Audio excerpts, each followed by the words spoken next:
Howdy, y'all. It's February 25th, 2020, and you're listening to episode 8 of the Mid-Season Replacements podcast.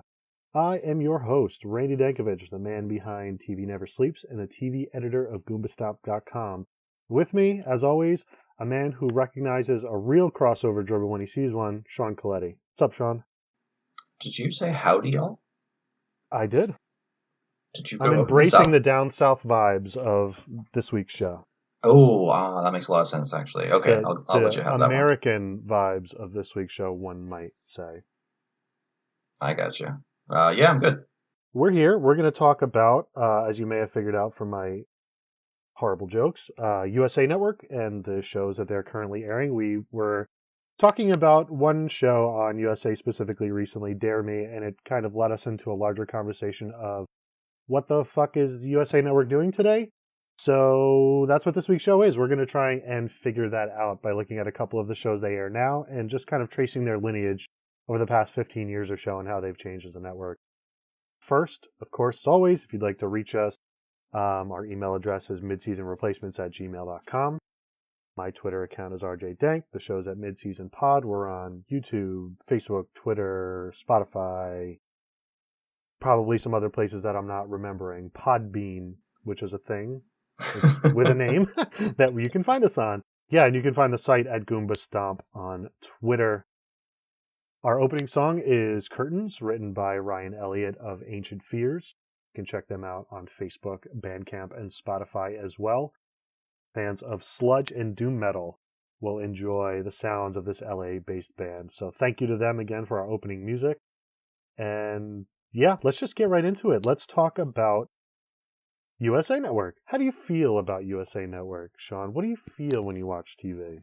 America's Network. What do I feel? I feel so many things. Well, hopefully I feel so many things. Ideally, I should say I feel so many things. USA, I don't actually have a lot of experience with. So this whole period where they were putting out shows like Burn Notice and Psych and Suits, these were never a series.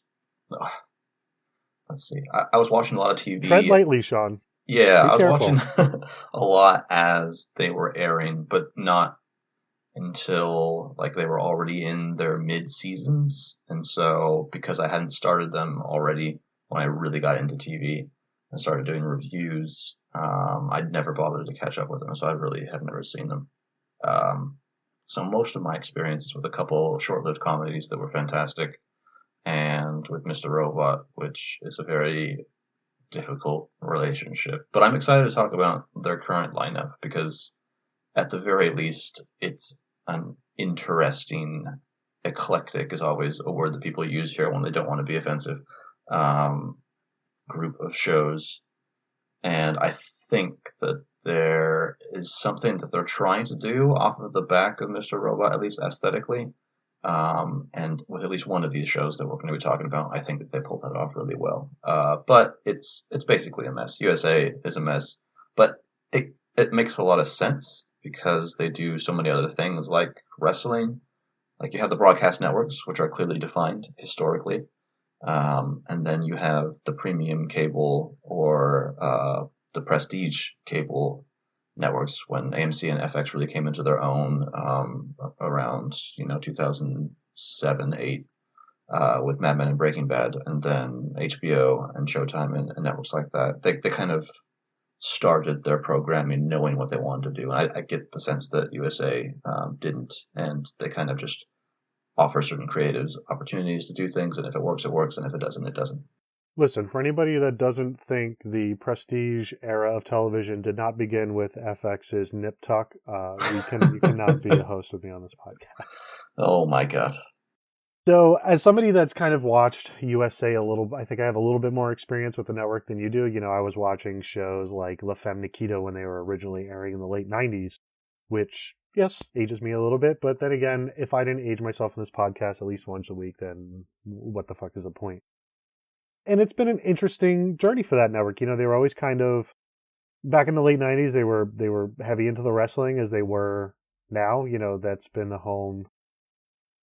It's not the home anymore because I don't follow wrestling, but I remember back in the day it was the home of like WWE Raw would air on there every week, and that was a big thing for 3 hours or 4 hours or 7 hours or however many hours they air of that stuff a week. But in the early 2000s, they kind of broke out as a network with a little show called Monk, which aired from 2002 to 2009. Starred Tony Shalhoub, who at the time I think was best known for being on Wings.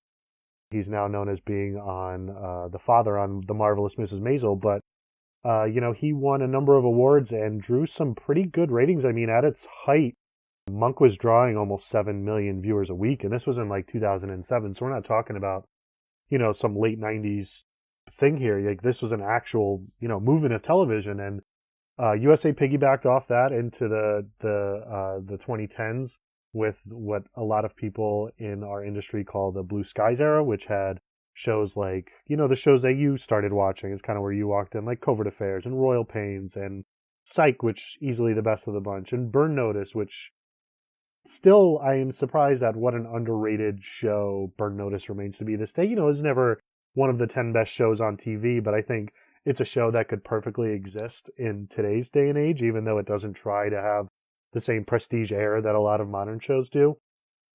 And then along came Mr. Robot, which came at a time where every network was trying to figure out who they were. Netflix had just started airing series. They were capturing a lot of people's attention and their money, and every network, cable, broadcast, streaming, otherwise, was trying to figure out what the hell their identity was. And USA struggled with this more than anybody. For a minute, it looked like they were going to get into comedy, and they aired some really good comedies in that time that they just didn't have any faith in. I think of Benched, which was a great series with who Eliza starred, Coupe. and Eliza Coupe and Jay Harrington was in that. And that show had a great cast. Oscar Nunez, Maria Bamford, great show. They also ran Playing House for.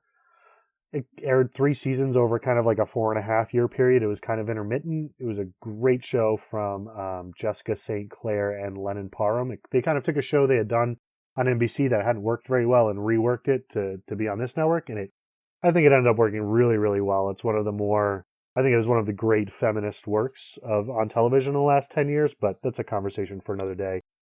What this all leads me to is where USA is now, and after the comedy thing didn't work, they kind of leaned harder into their dramatic lineup, which at the time had shows like, Suits was just getting big at the time, and they were kind of attempting their hands at trying different things, which, like it did for a lot of other networks, ended up with a lot of awkward series. I just read you off air the details of a show called Complications, which came from the guy who did Burn Notice, but was this Mad Libs of current affairs ideas and hot button TV topics that just led into absolute shit show of television.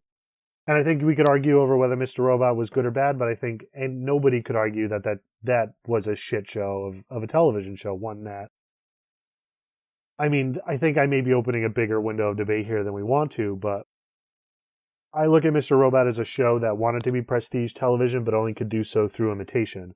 And I feel like that's kind of where USA has settled as a network. Like, we're going to bring in all the adaptations that aren't big enough for other networks to do. Like, we're going to do an adaptation of the movie Shooter, because I don't know why they decided to make Shooter a series.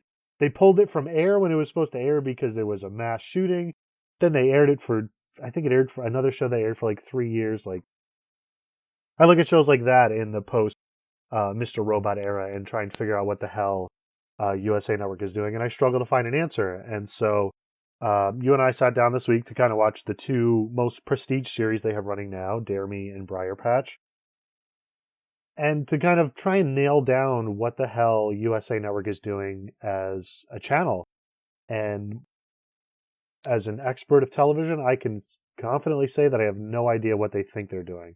I think they want to be the show, the network that is like you said, piggybacks off the success of Mr. Robot, but I don't think it knows how to, and I think the shows that it's picked so far, save for Dare Me, have really failed at trying to establish any kind of consistent personality or genre that it makes its own wheelhouse.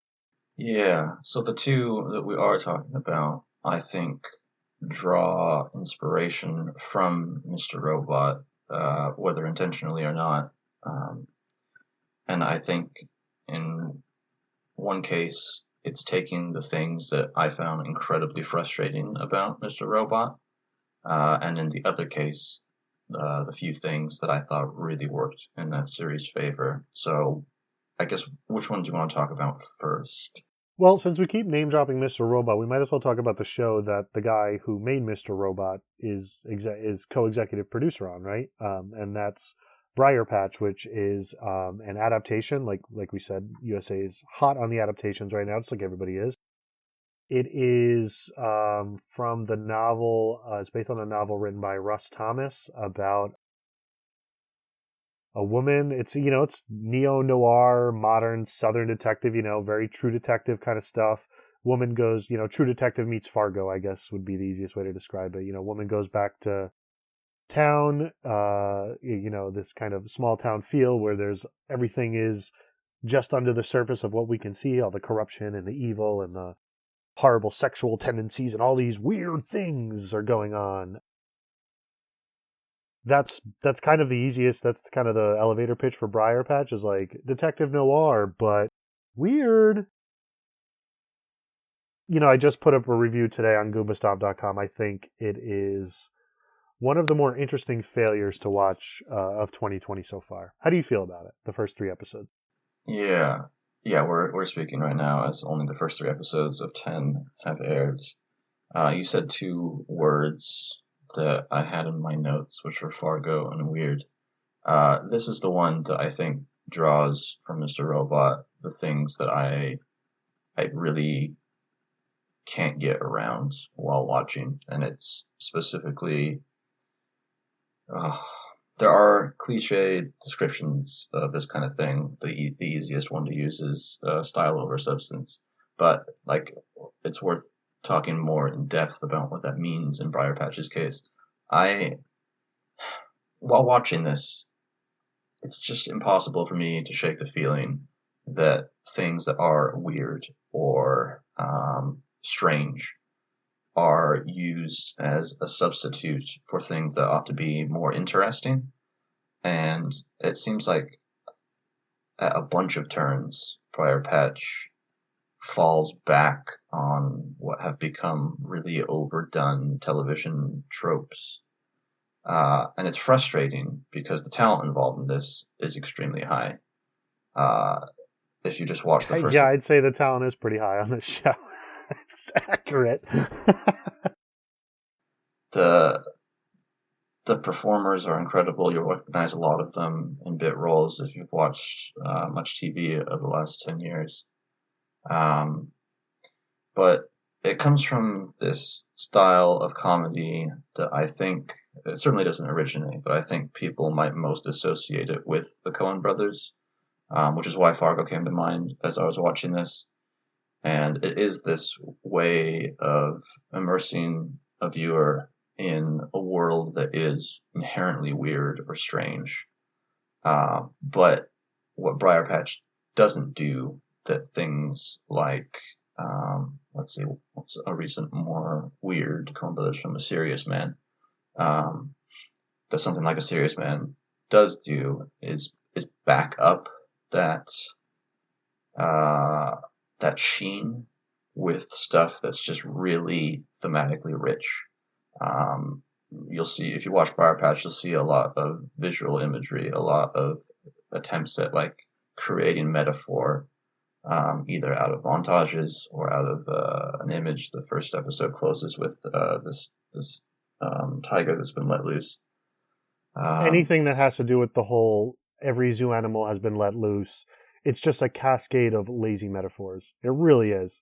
It's the thing that frustrates me the most about this show is that whole let's be literary, man, and let's have a eagle shit on the head of the mayor because he's so corrupt, and we'll have Rosario Dawson stare down a zebra on an open field because she's a fucking predator, and it's like, come the fuck on, man. Like we can do better than that. It's so much that it's mind-boggling. Um, and I really think that all good art, whether TV or whatever, has some quality of strangeness. I think that that quality is something that we really gravitate to.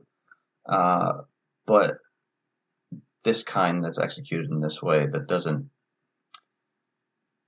support itself with anything else that's genuinely interesting or engaging. This is something being aesthetically evocative, but not being thematically or emotionally provocative.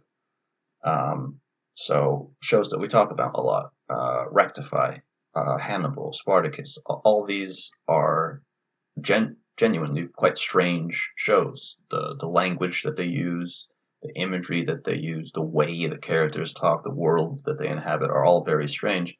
And all three of those, I think, are very aesthetics driven. But they all have, and I hate just using the word substance, but they all have something behind them that really forces you or makes you want to come back to them. And when I watch Briarpatch, it's like you're watching some weird things happen, and they're amusing, I guess. There are some lines of dialogue that are amusing.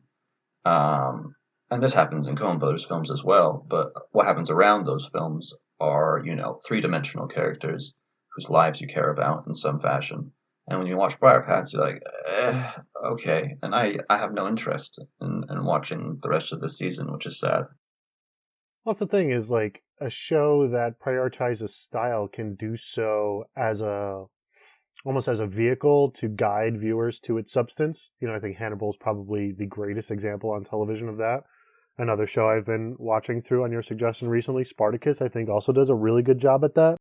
But on shows like Briarpatch and a lot of the time, even, Mr. Robot, style is offered in place of substance, as a substitute for it, as a placeholder for, here, get interested in this now because we'll explain it later and you'll probably be into it, but we really just kind of want to drum up your excitement and we don't have anything to offer beyond that. I think for me, the greatest example of that is the scene where, in the second episode, first or second episode, where Rosario Dawson meets up in a room with a senator who, I have no idea why the senator decided to go down to this town where a gun runner is probably running around, besides the point. But they just, out of nowhere, it gets all silent in the room. You can tell that they might be fucking each other. They just start slapping each other in the face. And then she punches him in the face, and he's like, hey, I thought we said open hands. And then the scene just ends. And we're offered that as like a sign that Rosario Dawson's character, who her name is Pick, because of course she's got the, cutesy, kitschy nickname that all detectives have when they go back to their small town homes. It offers this idea of like, ooh, intrigue, oh, scandal, ooh, sexy. But then it does nothing with it.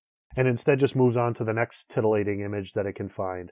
Off air, I think I described this show to you in what is a very crude fashion, but I think very accurate. Knowing that this show was created and adapted by Andy Greenwald, who people who read our shit are probably familiar with someone like Andy Greenwald, who used to cover TV for Grantland back in the day, R.I.P. Grantland. And it feels like a show that was made by somebody who covered television for the past 10 years, like every single element you can say like, oh, you can see that framework of like Greenwald being like, oh man, remember when this show did this, or remember when they brought on this actor and they got to do a cool thing. Like the casting of Kim Dickens on this show is kind of like the most telling thing to me of all, because she's like become the go-to actress for like a prestige show that isn't really prestige at all, but wants to get like a really good actress on it. I feel like that poor woman has walked into more bad series in recent memory than most do in their entire career. She's gone from, Sons of she was, Anarchy. yeah, I mean, this was a woman who broke out on Deadwood. And from there, she got 4 episodes on Lost. She had a short run on Friday Night Lights. And Treme and Deadwood just killed it. But then she went to Sons of Anarchy. Then she was on House of Cards. Then she spent 4 seasons on Fear the Walking Dead. Oh God, I forgot about Fear the Walking Dead. 42 episodes of Fear the Walking Dead.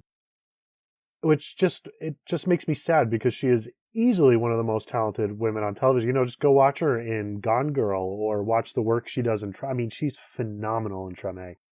And then compare that to something like Sons of Anarchy. This show is a lot closer to Sons of Anarchy than I think it presents itself or thinks itself to be. A show that has prestige ideas but no idea on how to harness them. Yeah, it is really just kind of a hot mess of like really endearing. It's a really endearing set of actors because you see these people and you're like, oh man, these guys are good in everything they do. But it's just this conflagration of all these different ideas and tropes and cliches that, are seamed together in a way that is coherent, but is just thoroughly uninteresting. Yeah, if I could pinpoint a sequence, it would probably be the end of the second episode, which has this music montage where Jay Ferguson is dancing around his mansion, and we get these images of The all these cocaine other. ex machina dance scene, right? Yeah, yeah. Where he's like doing drugs and dancing around the neon lights in his house. Yeah, okay. And that kind of thing where it will pan. It is actually incredibly similar to Sons of Anarchy. They would do these sequences as well. Um, Yeah, the where is everybody at right now episode, because we're not good enough at storytelling to explain that through the episode. So we got to montage it 12 times a season. and it kind of is like that. And I hate talking about series that I don't really like that much because I always feel really mean spirited. But, it's our job to critique things. And I think that this is too lazy at points where it ought to be a bit more ambitious. And that was a sequence, that I thought exemplified that. It's a sequence that a series like Mad Men did a lot, but so incredibly well, um, because of all of the heavy lifting that the rest of the episode did into leading up to that. And totally different structure, fair enough. Like Mad Men operates more like a soap, and so they get to do different things anyway. But that was something that series was so good at, those kinds of montages. And it's something that when we watched Sons of Anarchy, we realized that this is so empty. It feels so empty. There's nothing behind this, and that's ultimately my experience with Briarpatch. I think to give Sons of Anarchy credit, if you look at seasons 2 and 3, I would say 3 is probably my favorite, which I know is not like a hot opinion. When that show did figure itself out, it just understood how to balance so many different storylines and elements and characters that it could kind of obfuscate some of its lack of depth by just having a lot of interesting things happening at the same time. And this show tries to do that. It's just to read directly from one of my notes in our show notes. I wrote government conspiracy plus lazy animal metaphors plus murdered sister plus serial bomber plus detective noir. Plus, it's a campaign year. Like, this show is everything but nothing at the same time. And there are shows that can do that and prioritize narrative over character really well. But this is not one of them. And it doesn't really want to be that either. It wants to be a show that has both character and narrative. But its characters are too traditionally quirky for them to be interesting. And its narrative is too by the numbers for me to really care about it. And just too coy about the details for me to really just want to spend time in that world. Like, you can be mysterious without being obtuse, and this show does not understand how to do that. At least not yet. No, and this is what I mean by drawing from what I feel like were the most frustrating or worst, if you want to use that word, aspects of Mr. Robot. A show that was so visually and orally engaging, but ultimately just threw so many things at its plot and its characters that it was a total mess. Ultimately, it just wanted to oral itself. That's true. Yeah, I was really bummed out by Briarpatch because you can see the seams of a good show there. You can see that if this show took more risks and even failed at things more, because I think that's the other thing. At the end of the day, I feel like Briarpatch is a show that's so desperately afraid to fail that it doesn't want to take what are real risks. All the risks it takes are very calculated, and I say that they're calculated because they basically just take them all from other shows. Mm-hmm. In a way that not only does it add up to be just too much of nothing, but it just feels like a huge missed opportunity. At the end of the day, that's the thing that frustrates me most about it, and why I wanted to focus on it first, is that there's so much here that could be, if you put this in the right hands, this could be an amazing show. It could be like, I think the closest thing I could compare it to that it could become is something like Hap and Leonard, something that's a little bit slapstick, a little bit quirky, but has at least a few interesting characters to make it worth, even a passable watch. But at this point, Briarpatch is just dour and boring in the worst ways imaginable. Yeah, unless you literally know somebody who's involved with the series, there's not really a good enough reason when there are dozens and dozens of great series on TV to put this on your list. Or if you just haven't, if you've just totally shut yourself off from, detective shows or shows in the vein of, a lot of shows did this very format in the wake of True Detective when True Detective made it popular again. But I don't think, True Detective's failed to imitate itself, and I think most other shows have failed to imitate what made the early episodes of True Detective great. That's kind of my encapsulation on the show. I expand on the ideas a little bit more in my review, but even there, I didn't want to harp on it so much because ultimately, even though Briarpatch is a show with prestige names at the top and a lot of quality talent built into it, it fails on a fundamental level that a lot of shows are failing on right now. Its failures are not all that interesting, to be honest. If you, dear listener, enjoy the series, feel free to comment on the post at Goomba Stomp or on Randy's article, and we'll at least take your thoughts into consideration. Please tell me I'm wrong. I love to be told that I'm wrong. Honestly, I really do. I like to have people give me competing points of view. You don't need to be an asshole about it. Don't embrace the internet in that way, but yeah, challenge us on what we think. That's what we're here for. Speaking of challenges, let's talk about a show that's all about challenging moments on and off the athletic field. It's the worst transition I've ever made in my life. But what I'm trying to get to is that I want to talk about USA's Dare Me, which is a cheerleading show that has. I think it would be unfair for me to say that this show is better than any right it has to be, because I don't think that any show that makes it to television, any show that makes it on air has at least a fighting chance of being a good show, because you think of all the shows that don't make it to air, all the missed pilots and whatnot, but different tangent for a different day.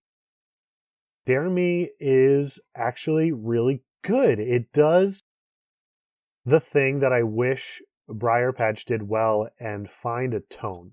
You can argue about whether the storytelling of Dare Me is elegant enough or if its characters are sharp enough, but the show has an understanding of tone and theme that kind of immediately placed it among the upper echelon of new shows in 2020 for me. Obviously we're still early in the year, but Coup d'etat, the premiere episode, which was written by Megan Abbott and Gina Fattore. Megan Abbott wrote the novel and is also part of developing the series. It's just a fascinating examination of obsession and really kind of turning high school and high school cheerleading into, it's almost like a Glee-like caricature of how dark and how light the highs and lows of this specific idea of high school can be. But I think it's really effective at doing that because of how richly it builds out some of its main characters past that first episode. I think once it gets out of pilot mode and can really be itself, it grows into a rich series pretty quickly. And that's what opened my eyes to it. Was episode 2. I was kind of like, this is clicking into place. Yeah. I talked a little bit about this, I think in our first episode back, in relation to Spinning Out, because the two had come out around the same time, but this had only aired 2 episodes at the time. And now I've seen it through its first 8 episodes. It has 2 more left to go in its first season. And this has just absolutely become one of these passion projects for me. I feel so personal about it in ways, a little bit, and how I talked about Dollface last week, but also recent series like Dickinson. Vita is one that I caught up with recently. just smaller, more specific series that somehow do something that just totally blows me away. And in talking about how Briarpatch drew from Mr. Robot, how Dare Me draws from Mr. Robot, again, unintentionally or intentionally, is with its visual aesthetics, is with its style. And my goodness, I was so worried at the end of the first two episodes back in January that this might end up becoming more akin to something like Riverdale, which has its merits. I'm not going to just automatically shit on Riverdale. No, but even then, like Riverdale now is not what Riverdale was at its outset. Like Riverdale has kind of fallen into it has embraced its place on the CW network. I'll say that, and I think had this show been on the CW, it would be much closer to that feeling of an imitation. But its place on USA allows it to be a little more risque dramatically, and I think that gives it so much breadth in its ability to grow in the first 5 or 6 episodes. Absolutely. And what happened instead of it, I guess, devolving into something like Riverdale, the series that I honestly most tie to Dare Me in my head is hold on to your chair, Mr. Dankievitch, Hannibal. Okay, I want to hear this through. Okay. Um, let's see. So you've not seen every episode yet, is that right? No, I've seen through episode 6 so far. Okay, so the thing is, the Hannibal parts of Dare Me aren't throughout the episodes, but when they do crop up, it's like all there. So episode 5, beginning with the teeth in the milk. There's a scene in episode 6 where Beth is recounting to Addie a dream that she's had. There's a scene in episode 8 where Addie's walking down the hallway in the high school. Its visual language is so much like Hannibal that there were times when I thought you could really just take an image or a scene out and drop it into Brian Fuller's series and it would just fit perfectly. Well, I think that's why I gravitate towards kind of the more traditional like histrionics of high school that are kind of baked into the plot of this rather than on a show like Riverdale, because Dare Me's visual aesthetic gives it kind of that surrealist feel that I want from a show that's going to do something like this in a weird way. Like you wouldn't expect a sports series to kind of embrace surrealism without it leaking through into its plot and turning it into just a muddled pile of ridiculousness, which Riverdale. I think on this show it helps accentuate. I think the Hannibal comparison is really apt for me personally when it's embracing how it wants to portray the actual sport of cheerleading. The intense close up on faces, the looks exchanged between people, like those moments feel a lot like Hannibal's. The operatic montages it would do for various reasons, whether it was following a character around or giving us the details of a murder or having one of Will's mental episodes. Like that shows visual language and this shows visual language. I think it's an apt comparison that I didn't think about, but how those both capture the art of human movement and how you can define characters through that, this show does really, really, really well. Absolutely. And in talking about what you just said about how it does that when portraying the actual cheerleading, it's the visual component of that is just so far and away the most important part, where when you get to episode 7, this is the regionals episode. At most series, the journey here is about plot, and you should come into it nervous and excited about what's going to happen with these characters in this situation. Are they going to do well at regionals? Like that's the plot of this kind of show from most other shows. But what you're actually nervous and excited about is much less, I guess, narratively long-term important and way more focused on the characters and their interrelations. And the most impressive part of the entire regional's performance is how it shifts, and the best shot is just a look that Addie and Beth share with one another after they've had a conversation just before going onto the stage. It finds ways of communicating without having to rely on the dialogue too much, which is so incredibly both interesting and frustrating that it still includes narration. And that's maybe one of the only things that I could say that I wish I could change about Dare Me. And it comes from being adapted from a book, I think. Like a lot of adaptations, you will have first person narration Well, it's just over hard the to get top. across. Like, books have the advantage of being able to convey so many things on one page.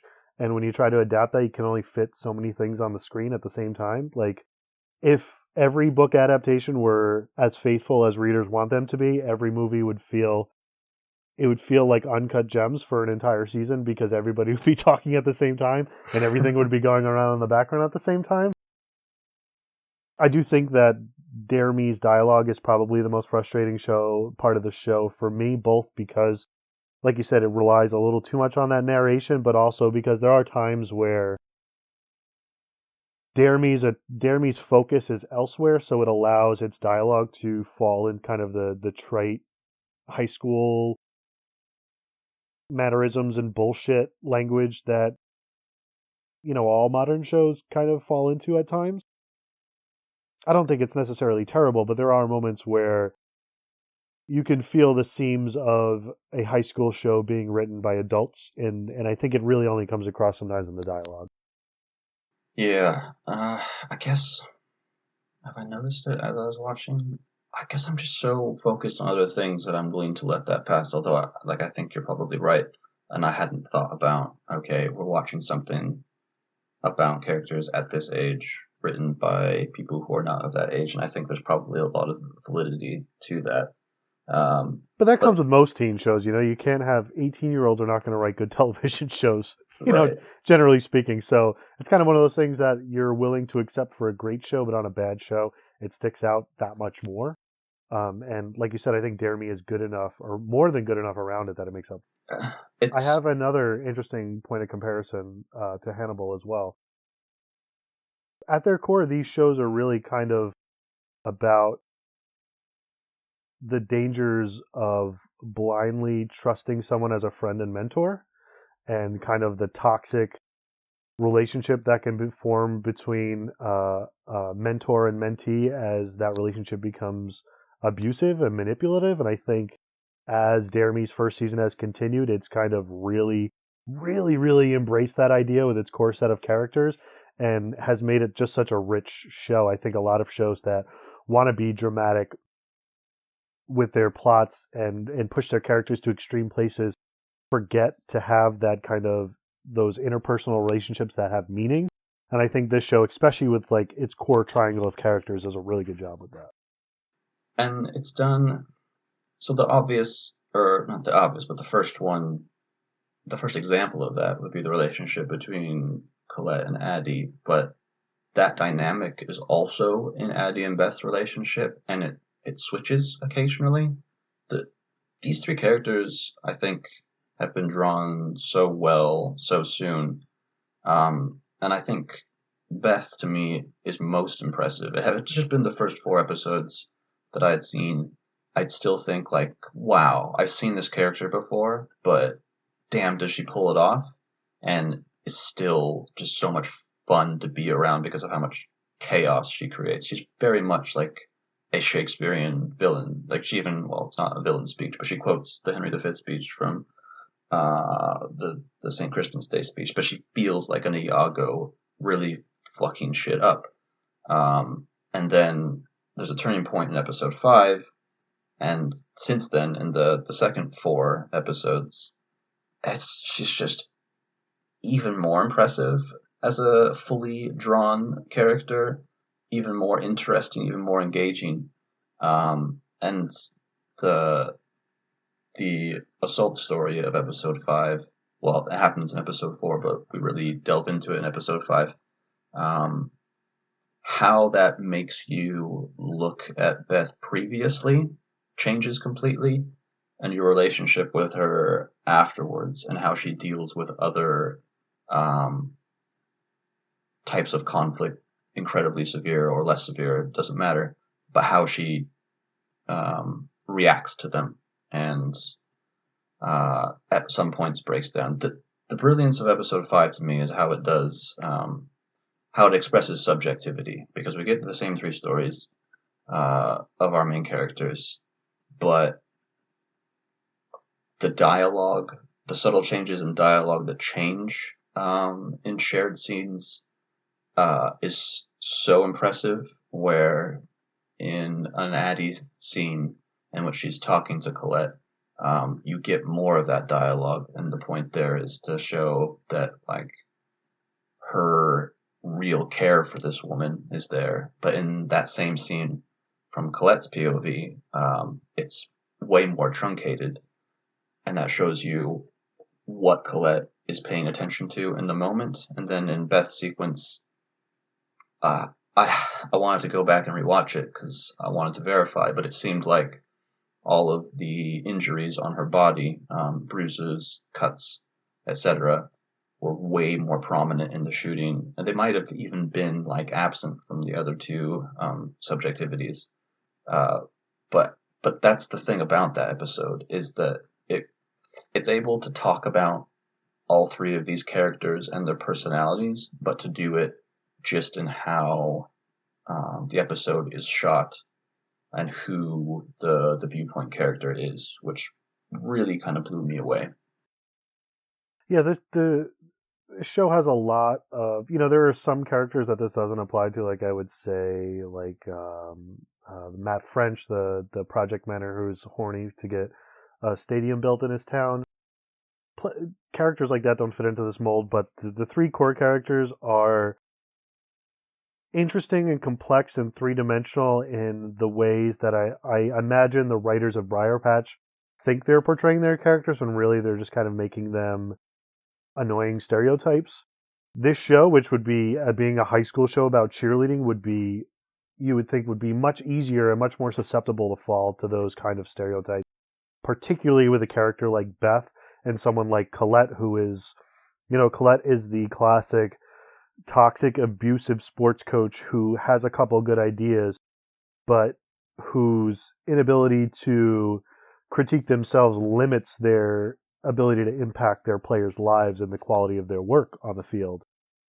And I think this show captures that in ways that only the very, very best in sports fiction captures. Like, I think of the main character from a film that nobody who listens to this podcast will have ever seen. It's a European film called The Sportsman, about a rugby player who's, just this kind of up and coming star.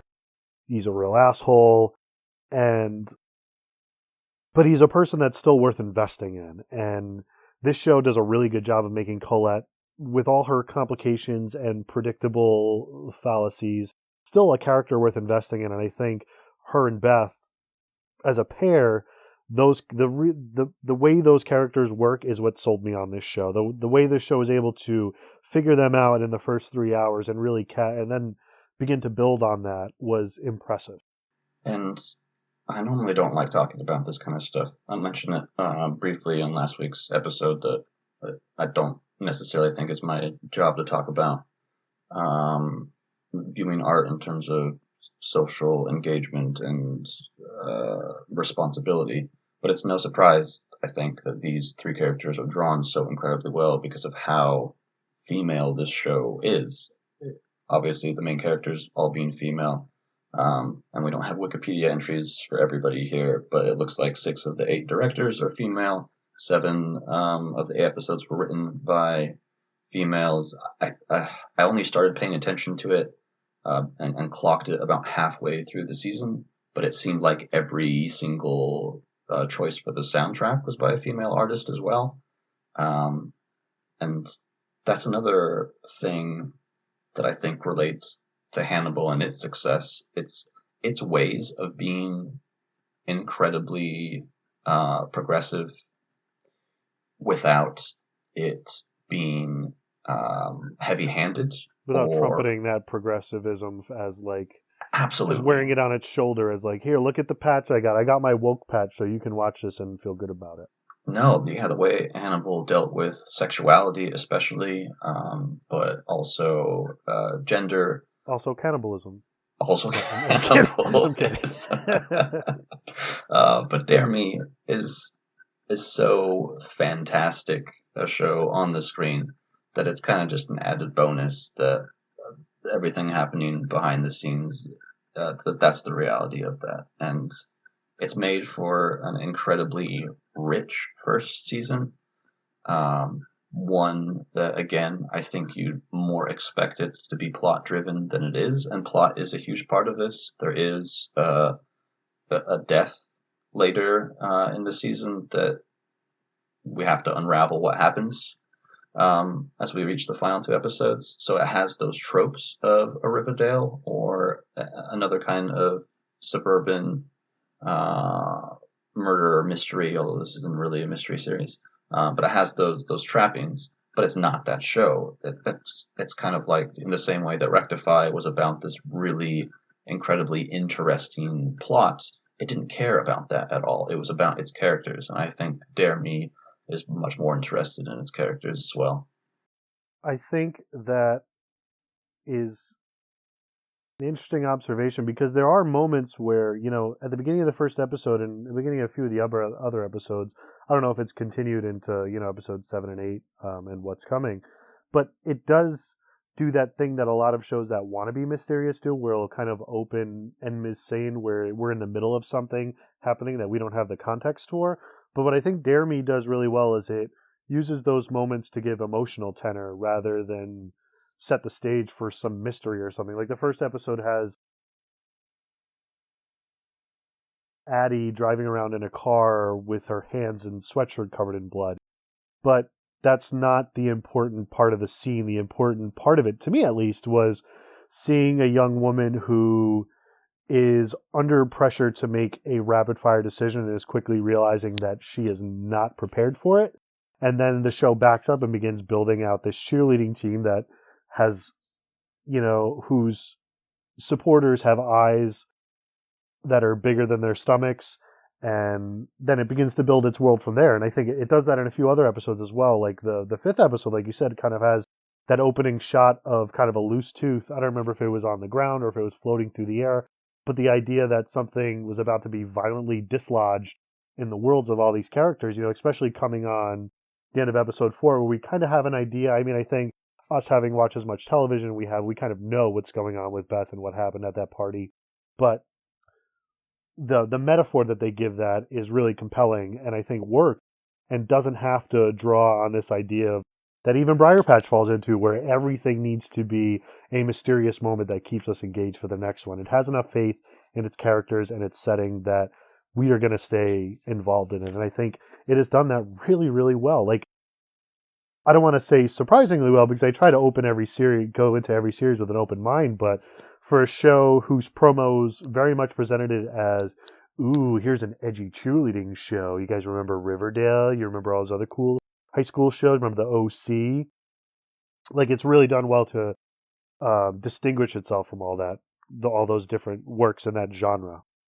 Whether it works to build an Yeah, audience, I think it's been debatable because there are sports talk shows that get more than the 315,000 people that watched episode 8, but for those 250,000 people that are watching it, they're getting a much more rewarding show than I think anybody expected.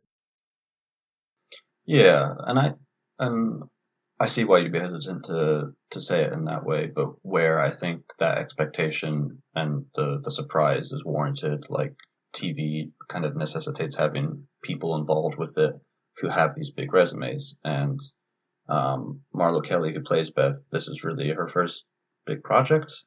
The actor who plays Addie was in what was that She Netflix was in the Get series? Down. Yeah, The Get Down, which was Yeah. not very good, but doesn't have a huge resume either. So the fact that this team has assembled and created something disengaging, I think, I don't think it's offensive to say that it's surprising.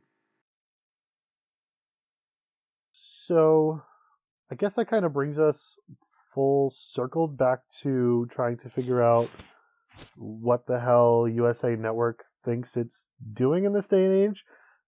Have watching these two shows given you any idea of inside the boardroom of USA and clearly what is them trying to figure out what their identity is in the post Mr. Robot world, where I think, generally speaking, most people were disappointed by the end of that? Yeah, so most people were disappointed with the back half of Mr. Robot. Why Mr. Robot was a hit initially, at least, if not in ratings, then at least online. And that's become a serious thing. Like how well your series does on Twitter is kind of a metric unless you're one of the bigger networks or a broadcast network. Hashtag hackers. Exactly. And what I think, at least based on these two shows, Briarpatch and Dare Me, what it feels like they're trying to go for is to maintain those really sleek looking shows. So productions that are really strong aesthetically, that have their own palettes, their visual palettes, that have their patterns of metaphor. So things that feel individual, I guess, and not generic, and seeing, which stories are ones that can lift these series beyond that. And for the moment, they're coming from existing properties, novels, or in the case of one of them, a film series, The Purge.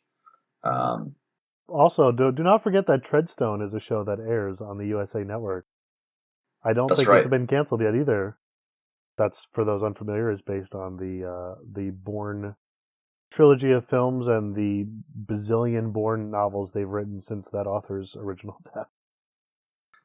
So to me, the interesting thing is what's going to happen to the USA original lineup once it's doing these things that it's doing with Briarpatch, by greenlighting Briarpatch and Dare Me, with things that are wholly original, with new ideas and creators who have their own personal projects. Because I'd really love to see that.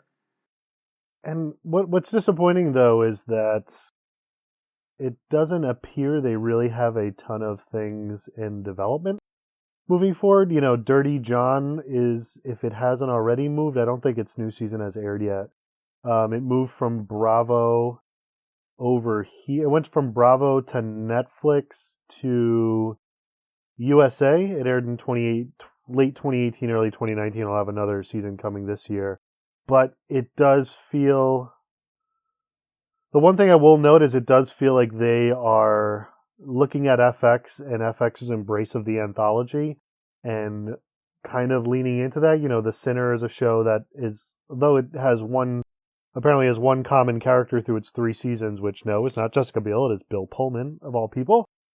The Sinner treads, I don't know if Treadstone and The Purge will do this, but I could see Dare Me being I don't think they will, but I could even see that being an anthology series. Like they're clearly finding a format for them. Like find a couple compelling characters, get an interesting creative mind behind it, and then just kind of see where it goes. But while still following very much in the line of let's do familiar adaptations that aren't so expensive that will get outbid by the big network, but also things that will potentially draw in a more critically attuned audience, the people that would more often than not watch Mr. Robot, which I think is kind of the pitch they're trying to make with a show like Briarpatch. And I think of all these, I think Dare Me is kind of the outlier, not only because it is the one show that I think is actually good. I haven't seen much of the recent seasons of Queen of the South. The first season I thought was fine. Whatever, another adaptation. But yeah, USA's in a strange place. Like I said, the only other shows they have coming up are the Dirty John moving over, and I know they're working on 2 miniseries. One built around Evil Knievel, and then another one. Why they would do this, I don't know. Is built around Ronald Reagan. They're also doing a Nash Bridges revival, but I mean, let's be honest. Who cares about that? If you're under the age of 55, and because Nash Bridges went off the air 25, 30 years ago. Like, who gives a shit if you bring Nash Bridges back? It's like when they brought back Dallas. Like, great. I'm glad Dallas ran for 3 or 4 years and they got to bring all the original actors back. But did anybody under the age of 60 watch that show? Probably not. Let's be honest. Watch If the you're under pilot. 60 and watched that show, please let me know because I'd like to formally interview you on the show to find out why the hell you were watching Dallas in Who are you? 2016. Why are you? But I guess at the end of the day, USA Network is just kind of a mess. But I think that's okay. You know, I think there are plenty of networks out there that have figured out their identity. You know, the broadcast networks have kind of cemented it years ago on what they were and what they want to do. You know, ABC's the family network, and NBC's the show that does shitty dramas, and CBS is the show that somehow manages to get everybody to watch everything, no matter how good or bad it is.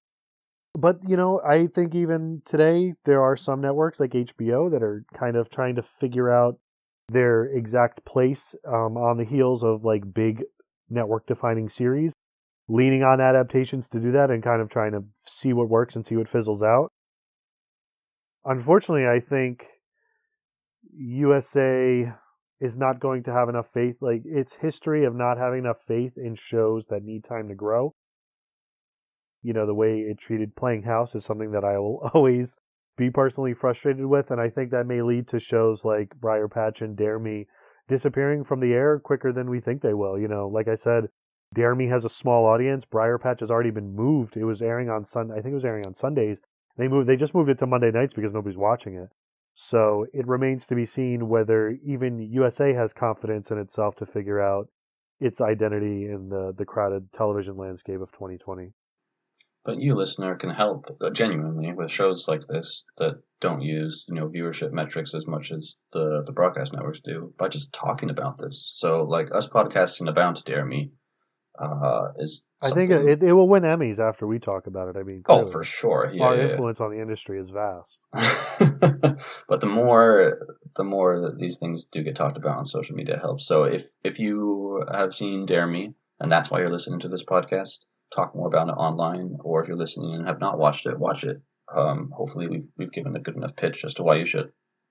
Yeah, and I think unless there's other things you've been watching this week to talk about, John, I think that's our show for the week. We're going to be a little bit shorter than we have been the last couple of weeks, just because USA airs 6 shows and we watch 2.5 of them, so there isn't too much to talk about here. But I do think that USA is just in such a weird place for a network that if we would have looked at it 3 or 4 years ago, would have said this is an up and comer. This is somebody who's modeling themselves after FX and AMC. But, as we've seen with even FX and AMC, especially AMC, once that big show's gone, who are you and how do you define yourself when you've attached yourself so drastically to one show? And I think they're kind of spiraling right now trying to figure that out. They still have The Walking Dead. What are you talking about? I'm not even going to justify that comment with a response. I look forward to the 6 Walking Dead movies with Andrew Lincoln in the next few years. That poor man will never be out of that contract. So I guess that's why he gets the checks that he does. But yeah, that's the end of our show this week. The only other show I've really been watching on the side, I've been watching the 2nd season of Altered Carbon, which is out on Thursday. So you'll see my review for that appear tomorrow on Wednesday. I've been watching Spartacus on the side, which I've never seen through. I've mentioned that the last couple of weeks, but I do not want to talk about that for 2 minutes at the end of the show. We No. have some stuff in the works to talk about that show and all of its motherfucking glory, and I cannot wait to do that. But that's it for this week. So until next week, go enjoy some television and tell us about it.